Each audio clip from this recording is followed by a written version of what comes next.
നമുക്കറിയാം, ലോകം ഏറെ പ്രതീക്ഷയോടുകൂടെ നോക്കിക്കണ്ട ഒരു സംഭവമായിരുന്നു ഗാസയിൽ ഹമാസും ഇസ്രയേലും തമ്മിൽ നടന്ന വെടിനിർത്തൽ കരാർ എന്നുള്ളതാണ്. ഗാസയിലെ പിഞ്ചുകുഞ്ഞുങ്ങളെയും സ്ത്രീകളെയും ഇസ്രയേൽ ബോംബാക്രമണത്തിൽ കൊന്നൊടുക്കി കൊണ്ടിരിക്കുന്നതിൽ നിന്ന് താൽക്കാലികമെങ്കിലും ഒരു ആശ്വാസം എന്ന നിലക്ക് ലോകം സന്തോഷിച്ചിരുന്നു ഈ വെടിനിർത്തൽ കരാർ ഈജിപ്തിൻ്റെയും ഖത്തറിൻ്റെയും അമേരിക്കയുടെയും നേതൃത്വത്തിൽ നടപ്പിൽ വരുത്തിയപ്പോൾ. എന്നാൽ ഇസ്രയേൽ ഇപ്പോൾ അവരുടെ തനിനിറം പുറത്തെടുത്തിരിക്കുന്നു എന്നുള്ളതാണ്. അതായത്, ഒന്നാം ഘട്ട വെടിനിർത്തൽ കരാറിൻ്റെ അവസാന ബന്ദി കൈമാറ്റം എന്നോണം 6 ഇസ്രയേലി തടവുകാരെ, ഇസ്രയേലി ബന്ദികളെ ഹമാസ് മോചിപ്പിച്ചതിന് പകരം 620 ഫലസ്തീനികളെ ഇസ്രയേൽ മോചിപ്പിക്കേണ്ടതുണ്ട്. എന്നാൽ ഈ 6 ഇസ്രയേലികളെയും IDF സ്വീകരിച്ചതിന് ശേഷം, ഇസ്രയേലിലെത്തി ഇസ്രയേൽ ഭരണകൂടം അവരെ സ്വീകരിച്ചതിന് ശേഷം ഇപ്പോൾ ഇസ്രയേൽ പറയുന്നു ഫലസ്തീനികളെ വിട്ടുതരുന്ന പ്രശ്നമില്ല എന്ന്. അതായത്, ഇസ്രയേൽ ഏതു നിമിഷവും ചതിയിലേർപ്പെടുമെന്നും ഈ കരാറുകളെ ലംഘിക്കുമെന്നും ലോകത്തെ പല അനലിസ്റ്റുകളും പറഞ്ഞിട്ടുണ്ടെങ്കിലും ഏതു നിമിഷവും സംഭവിക്കാവുന്നത് ഇപ്പോൾ സംഭവിച്ചു കഴിഞ്ഞു എന്ന് തന്നെ വേണം പറയാൻ.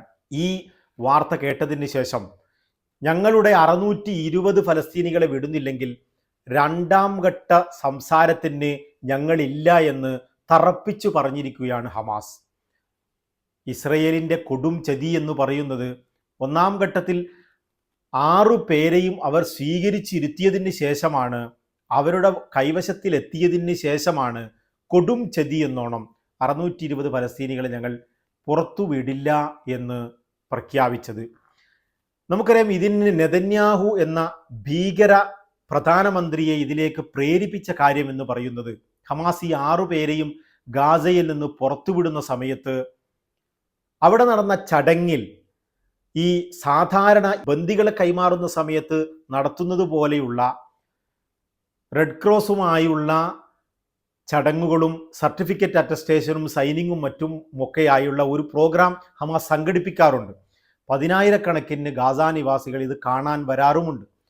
എന്നാൽ അത്തരത്തിൽ നടന്ന പരിപാടിക്കിടെ സ്റ്റേജിൽ വെച്ച് ഈ ഇസ്രയേൽ ബന്ദികളിൽപ്പെട്ട ഒരാൾ, അദ്ദേഹം ഹമാസിൻ്റെ സൈനികനെ ചുംബിക്കുകയുണ്ടായി എന്നുള്ളതാണ്. ഒരു വട്ടമല്ല, ഒരാളെ ചുംബിച്ചതിന് ശേഷം മറ്റേയാളെയും ചുംബിച്ചു എന്നുള്ളതാണ്. എന്നാൽ ഇത്തരം സംഭവങ്ങൾ പലപ്പോഴും ഹമാസിന് കൈ കൊടുക്കുമ്പോഴും കൂടി നിന്നവരെ ഇസ്രയേൽ ബന്ദികൾ അഭിവാദ്യം ചെയ്യുമ്പോഴും ചിരിച്ചുകൊണ്ട് നല്ല മാനസികാവസ്ഥയിൽ ഗാസയിലെ ജനങ്ങളെ അഭിവാദ്യം ചെയ്ത് ഇസ്രയേലിലേക്ക് പോയതിന് ശേഷം ഇത്തരം കാട്ടിക്കൂട്ടലുകളൊക്കെ ഹമാസിൻ്റെ ഭാഗത്ത് നിന്ന് പ്രേരണയോടുകൂടെ ഉണ്ടായതാണെന്നും അതൊന്നും ബന്ദികൾ നടപ്പിൽ വരുത്തിയതല്ലെന്നും ബന്ദികൾ സ്വമേധയാ ചെയ്തതല്ലെന്നും പലപ്പോഴും ഇസ്രയേൽ കളവ് പറയലാണ് പതിവെങ്കിൽ, ഇത്തരത്തിൽ ഹമാസിനെ പിടിച്ച് അപ്രതീക്ഷിതമായി ഹമാസിൻ്റെ ഈ പട്ടാളക്കാർ പോലും കരുതാതെ തല പിടിച്ച് താഴ്ത്തി ചുംബിക്കുന്നത് കണ്ടപ്പോൾ ഇസ്രയേലിലെ ഭീകര ഭരണകൂടത്തിനും അതുപോലെ തന്നെ നെതന്യാഹുവിനും കുരുപൊട്ടി എന്ന് തന്നെ വേണം പറയാൻ.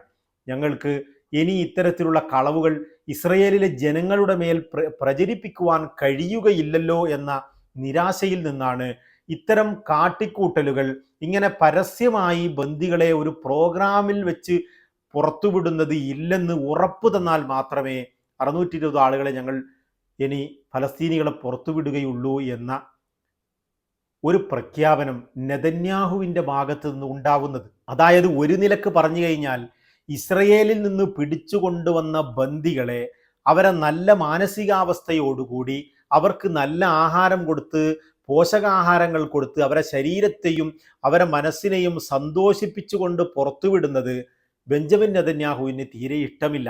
അദ്ദേഹത്തിന് ഹമാസ് ഇവരെ പീഡിപ്പിച്ചു എന്നും സ്ത്രീകളാണെങ്കിൽ ലൈംഗികമായി പീഡിപ്പിച്ചു എന്നും വിരല് കട്ട് ചെയ്തു എന്നും തല മുറിച്ചു എന്നൊക്കെയുള്ള പ്രകോപനപരമായ രീതിയിൽ ഹമാസിനെ കൊണ്ട് ഒരുപാട് കള്ളങ്ങൾ പറയുവാനും അത്തരത്തിലുള്ള വാക്കുകൾ ലോകത്ത് പ്രചരിപ്പിക്കുവാനും അവസരമുണ്ടാകണം എന്ന് നിർബന്ധം പിടിക്കുന്നത് പോലെ ഇരിക്കുന്നു ഇദ്ദേഹത്തിൻ്റെ ചില വാക്കുകൾ എന്നുള്ളതാണ്.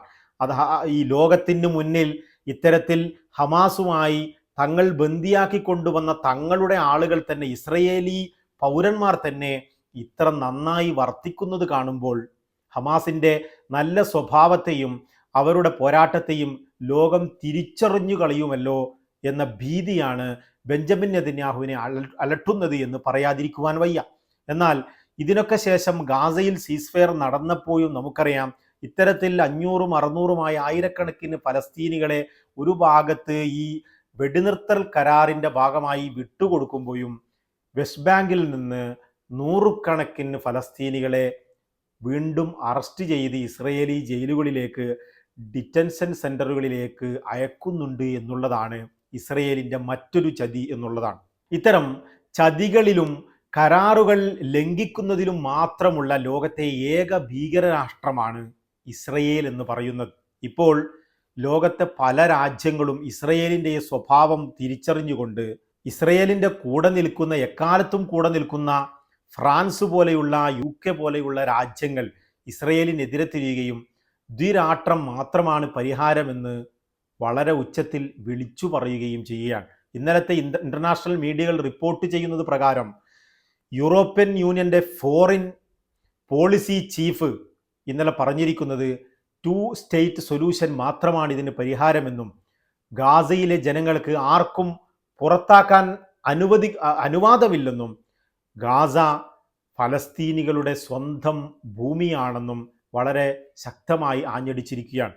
അതുപോലെ UK നിന്നുള്ള വാർത്ത, UK പറയുന്നത് 2 രാജ്യങ്ങൾ നിർമ്മിക്കുക എന്ന UN സൊല്യൂഷൻ മാത്രമാണ് ഇതിന് പരിഹാരമെന്നും ലോകം 2 സ്റ്റേറ്റ് നിർമ്മാണത്തിന് കമ്മിറ്റഡ് ആണെന്നും വളരെ ശക്തമായി പറഞ്ഞിരിക്കുകയാണ്. അങ്ങനെ എക്കാലത്തും ഇസ്രയേലിൻ്റെ ഭാഗമായി അവരുടെ കൂടെ ചേർന്നുകൊണ്ട് അവരെ സഹായത്തിനെത്തുന്ന, അവർക്ക് ആയുധങ്ങൾ നൽകുന്ന UKയും അതുപോലെ തന്നെ ഫ്രാൻസും പോലെയുള്ള രാജ്യങ്ങൾ പോലും ഇസ്രയേലിൻ്റെ ഈ കൊടും ചതിയും ഇസ്രയേലിൻ്റെ വംശഹത്യയും തിരിച്ചറിഞ്ഞുകൊണ്ട് അവർക്കെതിരെ രംഗപ്രവേശനം നടത്തിയിരിക്കുന്നു എന്നുള്ളതാണ്.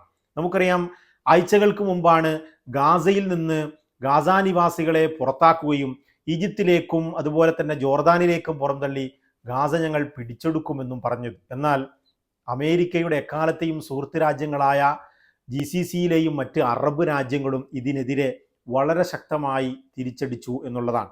സൗദിയിൽ ചേർന്ന GCC രാജ്യങ്ങളുടെ യോഗവും അതുപോലെ ഈജിപ്തും ജോർദാനുമൊക്കെ തത്സമയവും അബ്ദുള്ള രാജാവിനെ ന്യൂയോർക്കിലേക്ക് വിളിച്ചു വരുത്തി സംസാരിച്ചിട്ട് പോലും ഇതിനൊന്നും ആരും സമ്മതം മൂളിയില്ല. ഇത് ഇപ്പോൾ അവിടെ നിൽക്കട്ടെ, 2000ഓളം കുട്ടികളെ അവിടുന്ന് കൊണ്ടുപോയി എമർജൻസിയായി ചികിത്സിക്കേണ്ടതുണ്ട്, അതിനെക്കുറിച്ച് പറ എന്നായിരുന്നു ന്യൂയോർക്കിൽ പോയ ശേഷം അബ്ദുള്ള രാജാവ് ട്രംപിനോട് പറഞ്ഞത് എന്നുള്ളതാണ്. അതായത് ഈ വിഷയങ്ങൾ പോലും അമേരിക്കൻ പ്രസിഡന്റിൻ്റെ വലിയ വലിയ വാക്കുകൾ നെതന്യാഹുവിനെ സന്തോഷിപ്പിച്ചെങ്കിൽ പോലും ഇതൊന്നും നടത്താൻ ലോകത്തെ ഒരു രാജ്യവും സമ്മതിക്കുകയില്ലെന്നും സമ്മതമല്ലെന്നും വിളിച്ചു പറയുകയാണ്. ഇത്തരത്തിലുള്ള സംസാരത്തിലൂടെ ഒരുപക്ഷെ ട്രംപിൻ്റെ നിലവാരം പോയി എന്നല്ലാതെ യാതൊരുവിധ കാര്യവും ഇതിലൊന്നുമില്ല. യൂറോപ്യൻ രാജ്യങ്ങളും അറബ് രാജ്യങ്ങളും ഒന്നാകെ ഗാസയുടെ പുനർനിർമ്മാണത്തിന് സഹായിക്കുമെന്നും 2 രാജ്യമെന്ന UN സൊല്യൂഷൻ ഞങ്ങൾ അംഗീകരിക്കുന്നു എന്നും ഞങ്ങളുടെ സഹായം അതിനുണ്ടാകുമെന്നും തുടരേനെ വിളിച്ചു പറയുന്ന ഒരു കാലാവസ്ഥയിലാണ് ബെഞ്ചമിൻ നെതന്യാഹു വെസ്റ്റ് ബാങ്കിൽ തുടർച്ചയായ ആക്രമണങ്ങൾ നടത്തുകയും ഇത്തരത്തിൽ ചതിയിലേർപ്പെട്ടുകൊണ്ട് ബന്ദി കരാറിൽ നിന്ന് പോലും, വെടിനിർത്തൽ കരാറിൽ നിന്ന് പോലും തെന്നിമാറിക്കൊണ്ടുള്ള ഇത്തരം ചതിയൻ പ്രവർത്തനങ്ങൾ നടത്തുന്നതെന്നും ഗാസയിൽ ഉടനടി ഞങ്ങൾ യുദ്ധം ആരംഭിക്കാൻ പോകുകയാണ് എന്നുള്ള വലിയ വലിയ ഭീഷണികൾ മുഴക്കിക്കൊണ്ടിരിക്കുന്നത് എന്നുമുള്ളതാണ്. അതായത് ഹമാസിനെ വകവരുത്തുവാൻ വേണ്ടി 471 ദിവസം യുദ്ധം ചെയ്തിട്ടും ഹമാസിനെ ഒന്നും ചെയ്യാൻ കഴിഞ്ഞില്ല എന്നുള്ള ഒരു മനോവേദനയിൽ നിന്നു കൂടിയാണ് ഇത്തരത്തിൽ വീണ്ടും വീണ്ടും യുദ്ധം ചെയ്ത് അവരെ ഇല്ലാതാക്കുമെന്ന് ഭീഷണി മുഴക്കിക്കൊണ്ടിരിക്കുന്നത്. ഇതിനിടക്ക് ഇന്നലെ ഇസ്രയേലി മാധ്യമങ്ങൾ റിപ്പോർട്ട് ചെയ്യുന്നത് പ്രകാരമാണെങ്കിൽ ഞങ്ങളിൽ നിന്ന് പിടിച്ചുകൊണ്ടുപോയ 4 ബന്ദികളുടെ ശവശരീരം ഹമാസ് യാതൊരുവിധ പ്രോഗ്രാമും കൂടാതെ വിട്ടുതരികയാണെങ്കിൽ 620 ഫലസ്തീനികളെ ഞങ്ങൾ വിട്ടേക്കാമെന്ന് വീണ്ടും ഇസ്രയേലിൻ്റെ ഭാഗത്ത് നിന്ന് ഒരു പ്രഖ്യാപനം വന്നിരിക്കുകയാണ്. എന്നാൽ ഇതൊന്നും ഞങ്ങൾ ചെവിക്കൊള്ളുകയില്ല. 6 പേരെ വിട്ടയച്ചതിന് പകരം 620 ആളുകളെ, ഫലസ്തീനികളെ വിട്ടതിന് ശേഷം മാത്രമേ ഇനി എല്ലാ സംസാരവും ഉള്ളൂ എന്നാണ് ഹമാസിൻ്റെ ഭാഗത്ത് നിന്നുള്ള വിട്ടുവീഴ്ചയില്ലാത്ത സംസാരം, പ്രഖ്യാപനം എന്നുള്ളതാണ് ഇൻ്റർനാഷണൽ മീഡിയകളിൽ കാണാൻ കഴിയുന്നത്. തൽക്കാലം വിട, നമുക്ക് വീണ്ടും കാണാം.